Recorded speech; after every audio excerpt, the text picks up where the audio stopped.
Olá pessoal, sou José Cassiano e você está no canal Prosa de Monte Alegre. Pessoal, vamos conversar de um assunto hoje que é inédito, nós nunca tínhamos trazido no canal. Vamos falar sobre a instalação, sobre a construção da comunidade São Geraldo no BNH. Por que nós estamos trazendo esse assunto então? Porque em 2026 comemora-se o tricentenário do nascimento de São Geraldo Magela.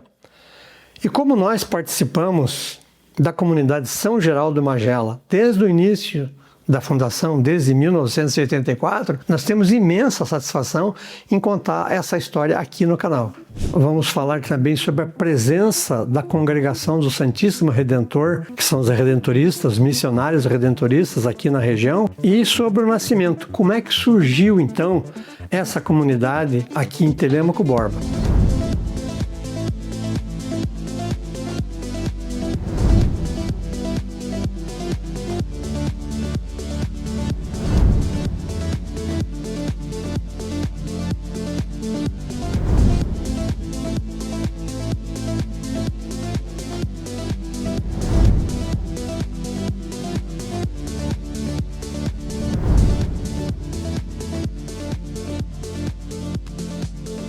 Nesse ano de 2026, estamos comemorando um fato muito importante.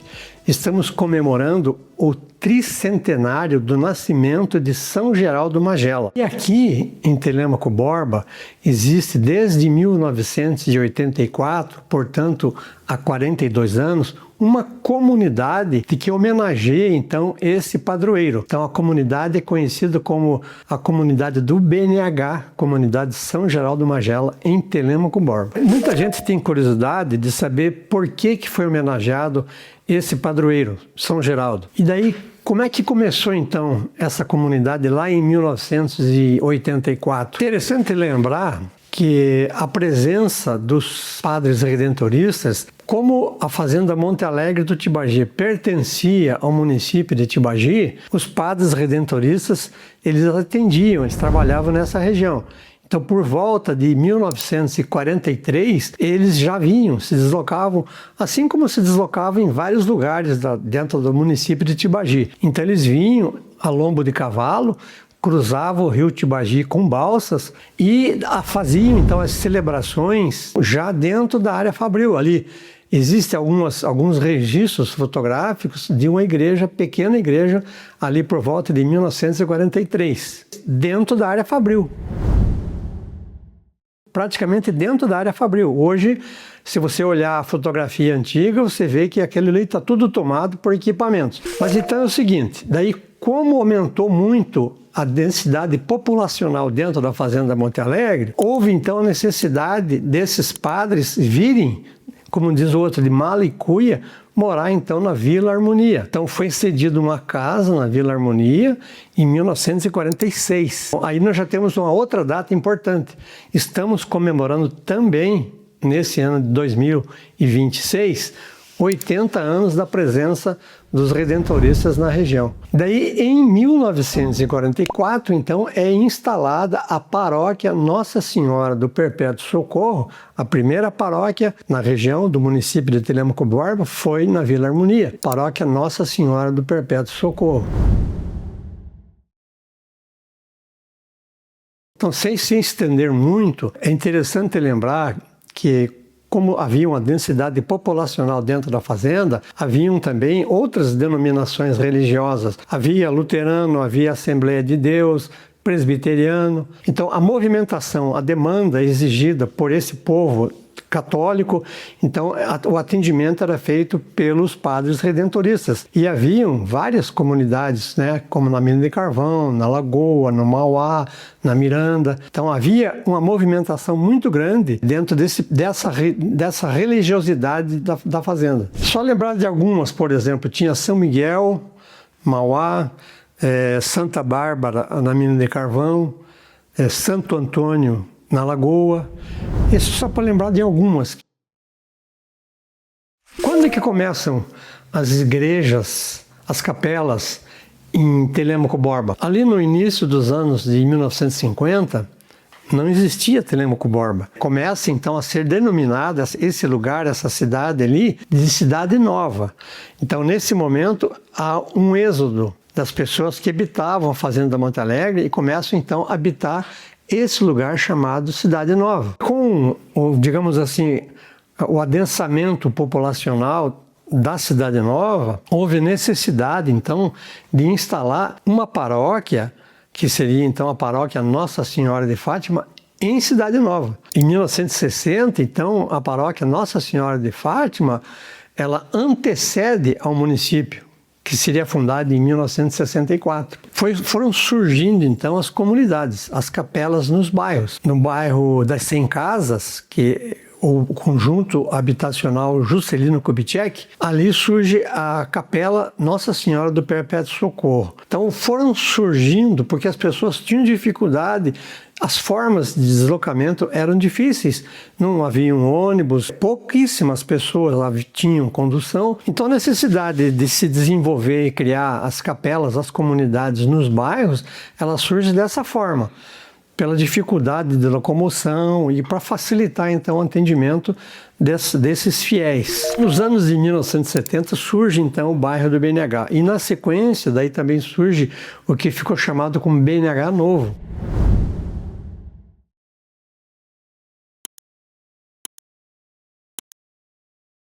Havia necessidade de instalar também esse suporte, mais uma capela. Então daí surgem então os estudos. E o fio condutor dessa chamada, ele é o acolhimento. Então, padres assim como o padre John, que a gente conhecia como padre Miguelão, e padre Egídio, então eles começam a fomentar a necessidade de instalar então uma capela nesse bairro, no bairro então do BNH Novo, para atender essa comunidade. E visando, olhando justamente na chegada desses pioneiros que estavam se deslocando e recém-chegados nessa região do BNH. O que é o BNH dos anos de 1970?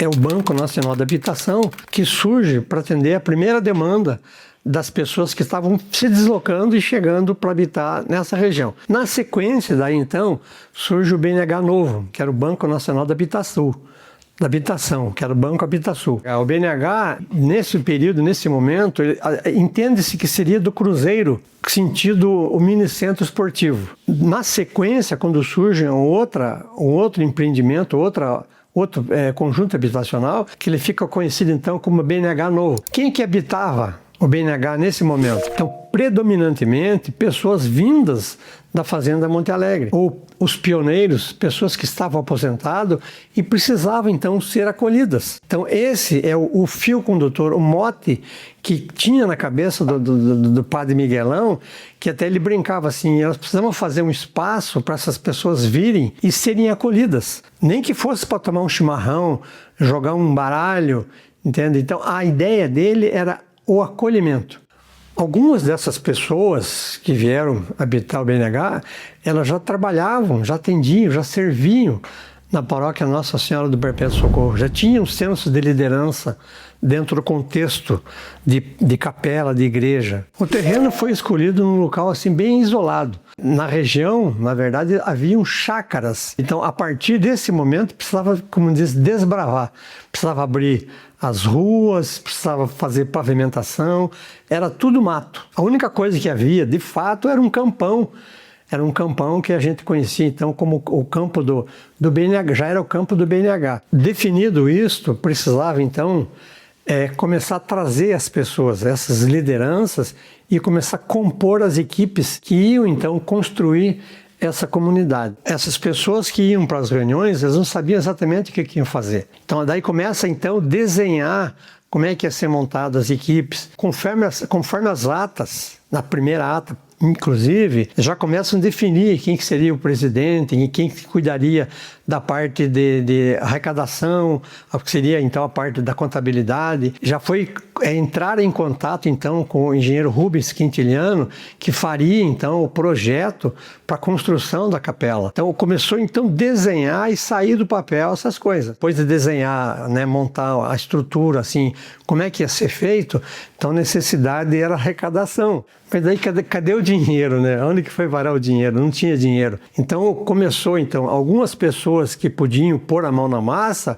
punha a mão na massa. Então, tudo isso foi sendo moldado conforme a necessidade. Então, era bonito de você ver, por exemplo, os aposentados estavam ali, conversando, servindo água, levando café, e de repente lá pela meio da tarde chegava alguém com bolo. Então esses aposentados executavam o serviço de pedreiro, de carpinteiro, de eletricista, né? Ou então às vezes simplesmente ajudando, puxando fio, ou levando um carrinho de massa. Então quem podia contribuir financeiramente fazia. E às vezes a saúde não ajudava, então acabava ajudando financeiramente, mas vinham ali participar, vinham bater papo, vinham conversar nesse momento da obra, da construção, de carregar tijolo. Então em 1984, podemos ver então nessas fotos que está aparecendo aí, como é que foi o andar da construção. Através desse trabalho, dessa dedicação, ficou a capela como estamos vendo agora nessas fotos aí.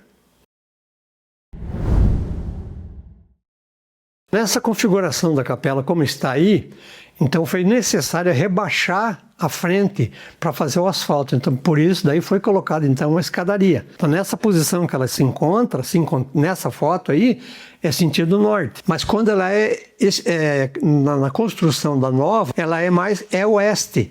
Então, tipo, perpendicular à construção antiga. Então, agora, quase chegando no final do vídeo, eu vou dizer para vocês como é que foi escolhido, então, o nome do padroeiro São Geraldo Magela. Em todas as reuniões, a participação constante e frequente do padre Miguelão e do padre Egídio. Certa vez, numa dessas reuniões, o padre Egídio trouxe o nome de 3 santos para fazer a escolha.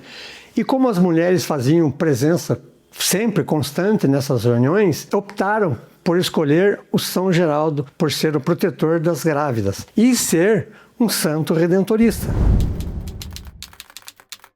Foi escolhido, então, São Geraldo Magela para ser o nome da nossa comunidade, do BNH. Então, só para complementar, a comunidade São Geraldo, ela foi se desenvolvendo bastante e muito bem, sempre muito bem coordenada. E como já havia um barracão do lado da igreja antiga, ali começou, então, a ser feitas as celebrações, enquanto houve o início e a conclusão do novo templo, da nova igreja que está hoje, como nós podemos ver. Nessa comemoração do tricentenário do nascimento de São Geraldo, que hoje nós temos então a comunidade São Geraldo do BNH aqui em Telêmaco Borba.